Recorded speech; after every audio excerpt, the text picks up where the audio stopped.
আসসালামু আলাইকুম বন্ধুরা। আজকে বানাবো ভেজ ফ্রাইড রাইস, আর সাথে থাকবে হচ্ছে কাশ্মীরি আলুর দম, আর হচ্ছে যে মাটন কষা, হাতে মাখা মাটন কষা। তার জন্য আমি এখানে সব কিছু রেডি করে নিয়েছি, দেখতে পাচ্ছেন। চলুন রেসিপিটি শুরু করা যাক। প্রথমে আমি তেল দিয়ে দিচ্ছি, কড়া গরম হয়ে গেছে। আমি আলুর দম করার জন্য আলুগুলো আগে প্রথম ভেজে নিলাম লবণ হলুদ দিয়ে, ভালো করে লাল লাল করে ভেজে নেবো।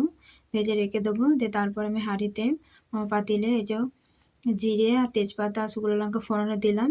দিয়ে তারপরে এই যে পেঁয়াজ বাটা টমেটো বাটা দিয়ে দিলাম, ভালো করে কষিয়ে নিয়ে তারপরে দিয়ে দেবো আদা বাটা। দিয়ে আদা বাটা দিয়েও ভালো করে কষিয়ে নেবো। এখানে আছে লঙ্কা গুঁড়ো, কাশ্মীরি লঙ্কা গুঁড়ো, ধনে গুঁড়ো, জিরে গুঁড়ো, লবণ।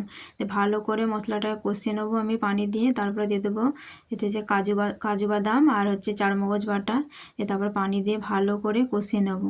কষানো হয়ে গেলে ভেজে রাখা আলুগুলো দিয়ে দেবো। আলুগুলো দিয়েও ভালো করে কষাবো। দিয়ে তারপর কষানো হয়ে যাওয়ার পর তারপরে পরিমাণ মতো পানি দিয়ে চাপা দিয়ে ভালো করে ফুটিয়ে নেব। ভালো করে ফুটিয়ে নেওয়া হয়ে গেলে, সেদ্ধ হয়ে গেলে তারপরে দিয়ে দেবো সামান্য পরিমাণ গরম মশলা গুঁড়ো আর সামান্য পরিমাণ মানে আধা চামচ হচ্ছে ঘি দিয়ে ভালো করে ফুটিয়ে আর 2-1 মিনিট ফুটিয়ে ভালো করে দিয়ে নামিয়ে নেব।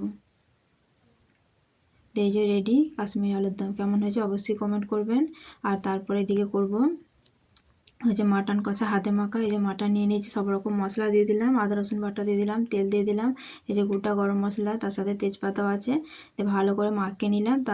তারপরে দিয়ে দিলাম হচ্ছে পেঁয়াজ, তারপরে দিয়ে দিলাম হচ্ছে গোলমরিচ গুঁড়ো, দিয়ে ভালো করে আবার মাখিয়ে নিলাম। দিয়ে তারপরে লো ফ্লেমে আমি এটাকে চাপিয়ে দিলাম। দিয়ে চাপিয়ে দিয়ে একবার করে চাপা খুলে করে ভালো করে কষিয়ে নেবো। দিয়ে কষানো হয়ে গেলে দিয়ে প্রেসার করে সিটি মেরে নেবো। দিয়ে তারপরে এই যে রেডি এই যে হাতে মাখা মাটন কষা। কেমন হয়েছে অবশ্যই কমেন্ট করবেন।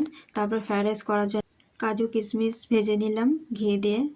দিয়ে ভাজা হয়ে গেলে আমি তুলে নিলাম, ভালো করে ভেজে নিয়েছিলাম। দিয়ে তুলে নিয়ে আর একটুখানি ঘি দিয়ে ওর উপরে আবার গাজর কুচি দিয়ে ভালো করে ভেজে নিলাম।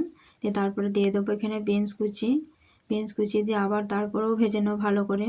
দিয়ে তারপরে দিয়ে দেবো মটরশুঁটি দেওয়া হয়ে গেলে তারপরে দেন এটাকে ভালো করে ভেজে নেবো। চাপা দিয়ে ভালো করে ভাজার পর তারপরে দিয়ে দেবো হচ্ছে গোলমরিচের গুঁড়ো দিয়ে দিলাম। দিয়ে তারপর আবার নাড়াচাড়া করে ওই যে কাজু কিশমিশ ভেজে রাখা কাজু কিশমিশগুলো ভালো করে মাখিয়ে ওখানে আমি রেখে দিলাম। দিয়ে তারপরে এদিকে ভাতটা করার জন্য পানি দিয়ে দিয়েছিলাম। দিয়ে তারপরে দিয়ে দিলাম গোটা গরম মশলা, তেজপাতা, তেল আর লবণ। দিয়ে তারপরে দিয়ে দিলাম পানি। দিয়ে তারপরে ভাতটাকে ভালোভাবে ফুটিয়ে নিলাম। ফুটিয়ে নিয়ে এই যে নামিয়ে নিলাম। দিয়ে তারপরে বিরিয়ানি করার মতো লেয়ার করে নেব সবজি আর ভাত। একবার করে সবজি একবার করে ভাত দিয়ে দেবো। খালি মশলা হিসেবে থাকবে গোলমরিচ গুঁড়ো আর গরম মশলা গুঁড়ো আর সামান্য মিঠা আতর। দিয়ে ভালো করে মাখিয়ে নেবো আমি। দিয়ে দমে রেখে 10-15 মিনিট। দিয়ে তারপরে এই যে রেডি ফ্রাইড রাইস। কেমন হয়েছে অবশ্যই কমেন্ট করে জানাবেন।